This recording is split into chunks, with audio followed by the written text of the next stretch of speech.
Assalamualaikum warahmatullahi wabarakatuh. Saya Salma Laila Fariha akan mempresentasikan analisis korelasi Pearson bivariat sebagai jawaban UAS, statistik ekonomi dan bisnis. Analisis ini merupakan salah satu metode statistik yang sering digunakan dalam penelitian untuk mengetahui hubungan antara dua variabel.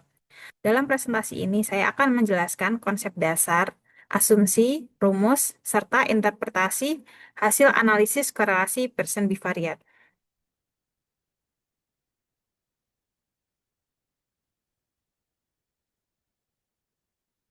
Korelasi bivariat adalah analisis statistik yang digunakan untuk mengukur tingkat keeratan dan arah hubungan antara dua variabel. Misalnya, hubungan antara jam belajar dengan nilai ujian, atau hubungan antara tingkat kepuasan pelanggan dengan loyalitas pelanggan. Tujuannya adalah untuk mengetahui apakah perubahan pada variabel X berhubungan linear dengan perubahan data variabel Y. Definisi Pearson bivariat. Pearson bivariat merupakan metode parametrik paling umum untuk mencari tahu kekuatan dan arah hubungan lurus antara dua hal atau dua variabel serta untuk menghitung koefisien korelasi yang sering disimbolkan dengan R. Asumsi klasik uji Pearson.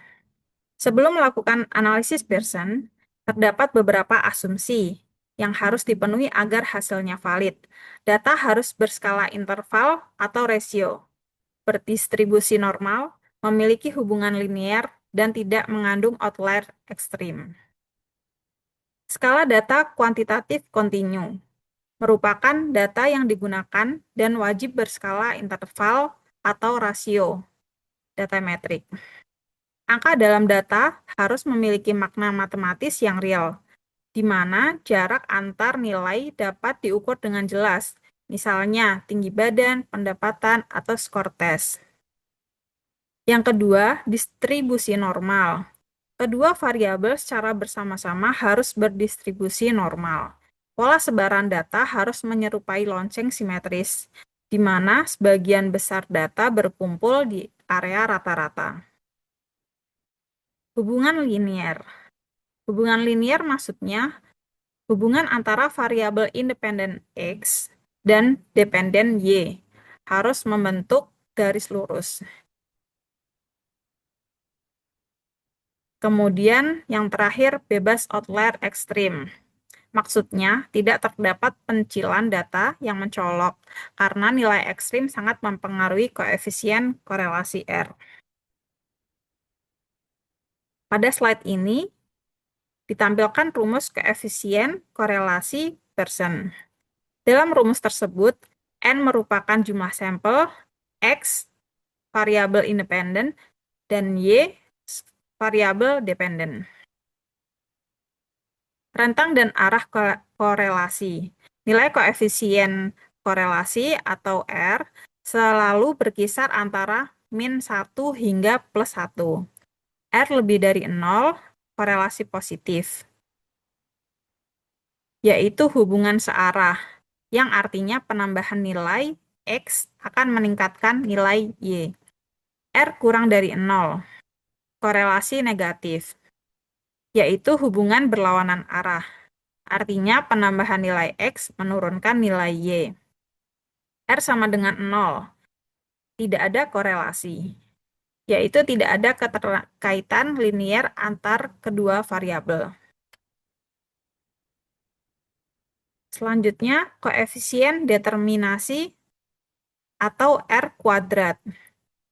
Koefisien determinasi atau sering disebutkan dengan R square adalah nilai yang menunjukkan seberapa besar variabel-variabel dependen Y yang dapat dijelaskan oleh variabel independen X dalam model regresi. Nilai R kuadrat selalu berada di antara 0 sampai 1 atau 0% sampai 100%. Nilai mendekati 1 artinya model semakin akurat karena hampir semua data aktual berada dekat dengan garis regresi. Jika nilai Jika nilai mendekati 0, maka model tidak akurat karena variabel independen tidak mampu menjelaskan perubahan data pada variabel dependen. Bentuk scatter plot dan tren bisa digambarkan seperti berikut. Korelasi positif, titik naik dari kiri ke kanan jika variabel X naik, variabel Y juga ikut naik. Korelasi negatif, titik turun dari kiri ke kanan. Jika variabel X naik, variabel Y justru turun. Tanpa korelasi, titik menyebar acak tanpa pola. Variabel X tidak mempengaruhi variabel Y.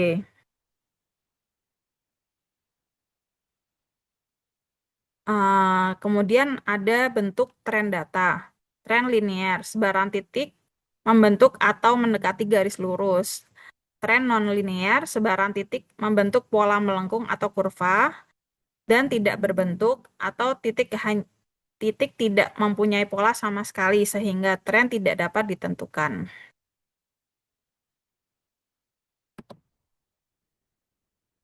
Pedoman keeratan korelasi. Interpretasi korelasi dibagi menjadi sangat lemah, lemah, sedang atau cukup, kuat, dan sangat kuat.